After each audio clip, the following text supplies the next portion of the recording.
Then a plowman said, "Speak to us of work." And he answered, saying, "You work that you may keep pace with the earth and the soul of the earth. For to be idle is to become a stranger unto the seasons, and to step out of life's procession that marches in majesty and proud submission towards the infinite. When you work, you are a flute, through whose heart the whispering of the hours turns to music.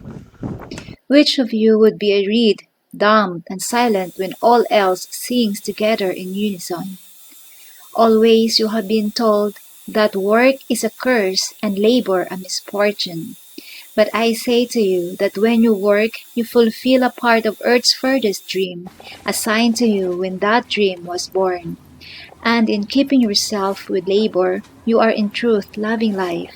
And to love life through labor is to be intimate with life's inmost secret.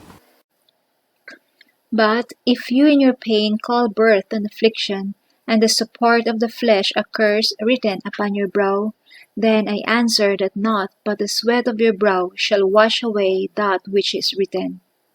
You have been told also that life is darkness, and in your weariness you echo what was said by the weary.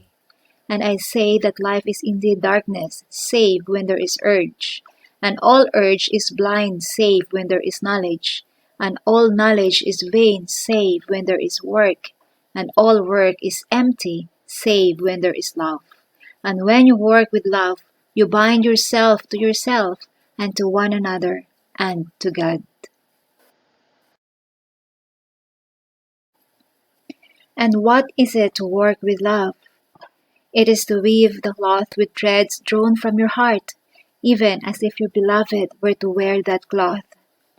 It is to build the house with affection, even as if your beloved were to dwell in that house.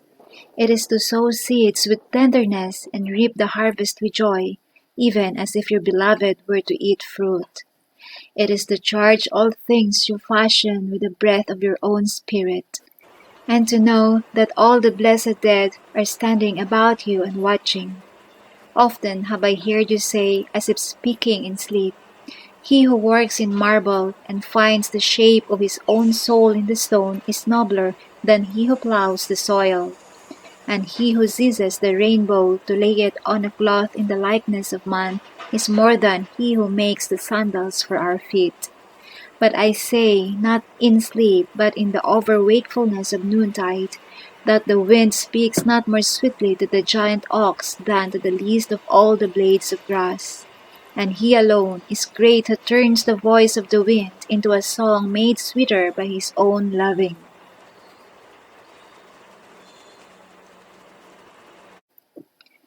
Work is love made visible. And if you cannot work with love but only with distaste, it is better that you should leave your work and sit at the gate of the temple and take alms of those who work with joy. For if you bake bread with indifference, you bake a bitter bread that feeds but half man's hunger.